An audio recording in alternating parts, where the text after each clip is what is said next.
नमस्कार, मैं अनिकेत दीक्षित स्वागत करता हूं आपका आचरण न्यूज में। चलिए डालते हैं आज के कुछ मुख्य खबरों पर नजर। कांग्रेस का बड़ा फैसला, यूपी में नहीं लड़ेगी उपचुनाव। महाराष्ट्र चुनाव से पहले शरद पवार को झटका। 95 विमानों को फिर बम से उड़ाने की मिली धमकी। ब्रिक्स के पार्टनर देशों में पाकिस्तान को नहीं मिली जगह। दूसरे टेस्ट में वॉशिंगटन और अश्विन ने बरपाया कहर। चलिए जानते हैं अब इन खबरों को विस्तार से। कांग्रेस का बड़ा फैसला, यूपी में नहीं लड़ेगी उपचुनाव। महाराष्ट्र में सपा से करेगी स्कोर सेट। कांग्रेस ने उत्तर प्रदेश में होने वाले उपचुनाव में भाग नहीं लेने का फैसला किया है।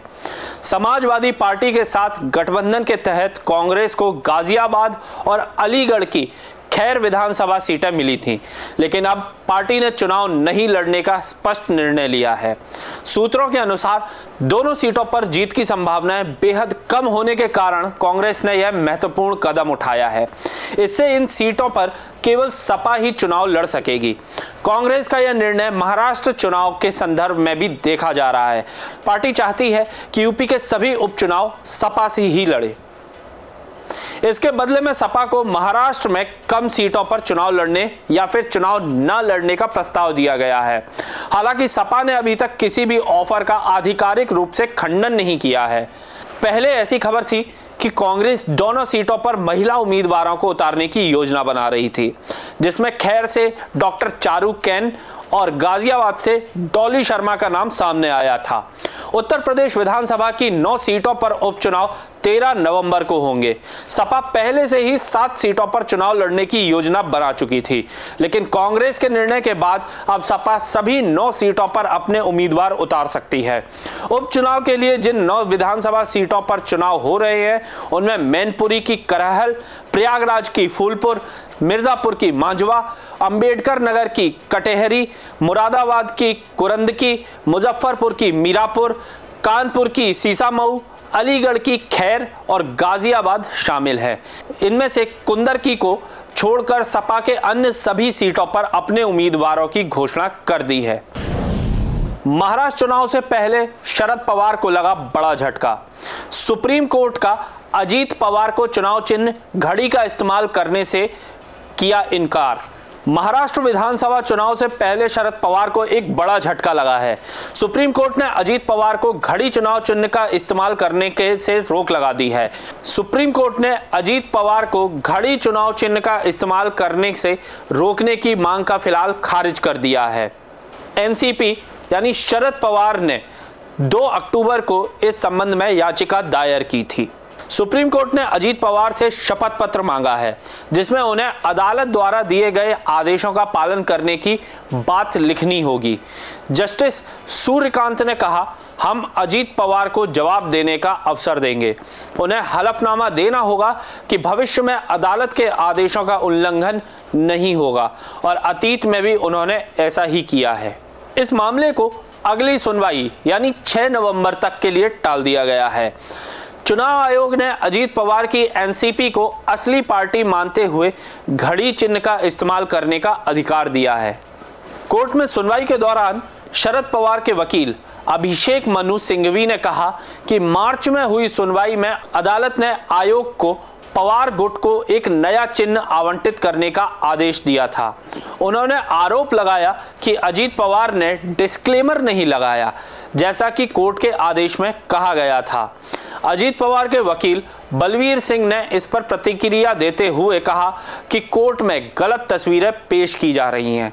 उन्होंने यह भी कहा कि शरद पवार गुट ने पहले भी इसी प्रकार की बातें की थी और इसीलिए इस मामले पर दोबारा विचार नहीं किया जाना चाहिए। रुक नहीं रहा है सिलसिला। 95 विमानों को फिर बम से उड़ाने की मिली है धमकी। भारत में विमानों को बम से उड़ाने की धमकियों का सिलसिला थमने का नाम नहीं ले रहा है। हाल ही में एक बार फिर से 95 विमानों को इस गंभीर धमकी का सामना करना पड़ा है। इनमें एयर इंडिया के 20, विस्तारा के 20, इंडिगो के 25 और अकासा के 20 विमान शामिल हैं। यह धमकियां नई नहीं हैं। कुछ दिन पहले भी कई विमानों को इसी प्रकार की चेतावनी मिली थी। देश में पिछले कुछ समय से विमानों में बम रखने की धमकियां बढ़ गई हैं। अब तक लगभग 295 विमानों को ऐसी धमकियों का सामना करना पड़ा है। हालांकि राहत की बात यह है कि किसी भी विमान में कोई संदिग्ध सामान नहीं मिला, लेकिन इन धमकियों ने विमान कंपनियों को भारी आर्थिक और सामाजिक नुकसान पहुंचाया है और यात्रियों को भी कई कठिनाइयों का सामना करना पड़ रहा है। केंद्र सरकार इस समस्या को लेकर गंभीर है और इसकी जांच के भी आदेश दे चुकी है। सिविल एविएशन मंत्रालय के सूत्रों के अनुसार लगातार मिल रही बम से उड़ाने की धमकियों के कारण विमान कंपनियों को अब तक 500 करोड़ रुपए से अधिक का नुकसान हो चुका है। धमकियों के कारण कई बार एयरलाइंस को अपने निर्धारित एयरपोर्ट के बजाय नज़दीकी एयरपोर्ट पर उतारना पड़ता है, जिससे ईंधन की खपत बढ़ जाती है। इसके अलावा जब कोई विमान इमरजेंसी लैंडिंग करता है तो उसे दोबारा जांचने की प्रक्रिया से गुजरना पड़ता है और यात्रियों को होटल में ठहराना तथा उन्हें उनके गंतव्य तक पहुंचाने की व्यवस्था करनी पड़ती है। एयरलाइंस को उस एयरपोर्ट को पार्किंग चार्ज भी देना होता है जहां इमरजेंसी लैंडिंग की गई थी। इसके साथ ही यात्रियों के लिए भी चाय, पानी और भोजन की व्यवस्था करनी पड़ती है। इस स्थिति में न केवल विमानन उद्योग को प्रभावित किया है, बल्कि यात्रियों के लिए यात्रा को और भी ज़्यादा तनावपूर्ण बना दिया है। लगातार मिल रही धमकियों के कारण विमानन कंपनियों में चिंता का माहौल है और सभी मिलकर इस समस्या का समाधान ढूंढने की कोशिश कर रहे हैं। ब्रिक्स के पार्टनर देशों में पाकिस्तान को नहीं मिली जगह, 13 देशों को मिला दर्जा, इसमें 7 मुस्लिम देश। ब्रिक्स समिट 2024 का आयोजन रूस के कजान में हो रहा है, जहां 13 देशों को पार्टनर देश का दर्जा प्रदान किया गया है। इनमें Algeria, Malaysia, Indonesia, Kazakhstan, Nigeria, तुर्की और उज़्बेकिस्तान जैसे 7 मुस्लिम बहुल देश शामिल हैं। हालांकि पाकिस्तान को इस सूची में स्थान नहीं मिला। पाकिस्तान ने ब्रिक्स में शामिल होने के लिए आवेदन दिया था, लेकिन उसे पार्टनर देशों की श्रेणी में भी जगह नहीं मिल पाई। पार्टनर देश ब्रिक्स के औपचारिक सदस्य नहीं होते, लेकिन संगठन की योजनाओं का हिस्सा बनते हैं।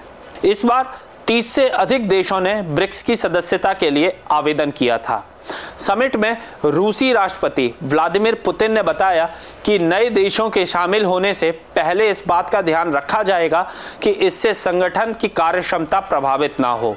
भारत की ओर से विदेश मंत्री एस जयशंकर ने ब्रिक्स प्लस की मीटिंग में भाग लिया।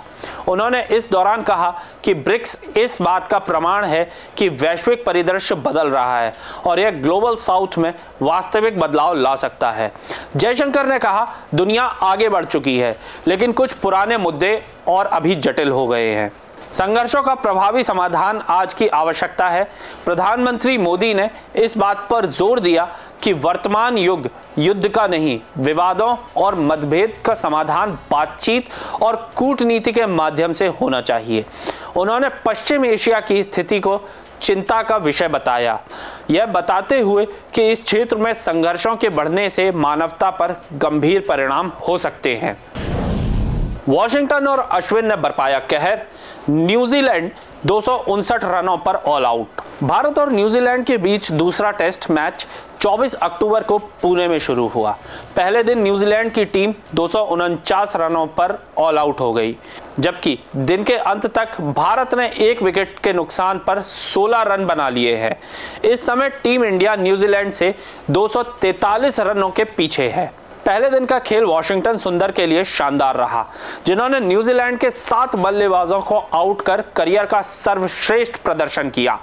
न्यूजीलैंड के कप्तान टॉम लॉथम ने टॉस जीतकर पहले गेंदबाजी का निर्णय लिया। हालांकि लॉथम खुद केवल 15 रन बना सके और अश्विन द्वारा ऑल आउट कर दिए गए।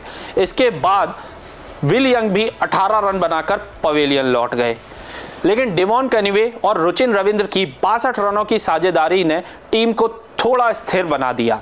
कॉनवे ने 76 रनों और रविंद्र ने 65 रनों की पारी खेली, जिससे न्यूजीलैंड की स्थिति मजबूत दिख रही थी। हालांकि 197 रनों पर पहुंचने के बाद कीवी बल्लेबाजों का पतन तेजी से शुरू हुआ।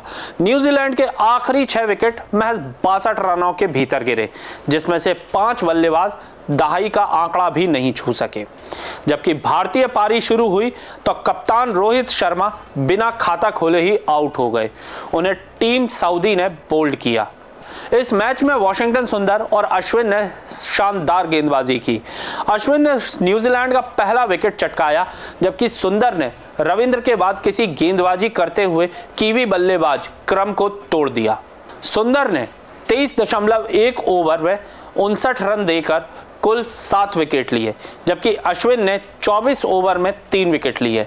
अश्विन अब टेस्ट क्रिकेट के इतिहास में सबसे अधिक विकेट लेने वाले गेंदबाजों की सूची में ऑस्ट्रेलिया के नॉर्थन लायन के आगे निकल गए हैं, जिनके खाते में 530 विकेट है। भारतीय टीम अब अपनी पहली पारी में पीछे रहने के बावजूद दूसरे दिन अपने प्रदर्शन की बेहतर बनाने की उम्मीद कर रही है। देश दुनिया की सभी खबरें देखने के लिए जुड़े रहिए आचरण न्यूज से। आचरण न्यूज, हर कदम आपके साथ।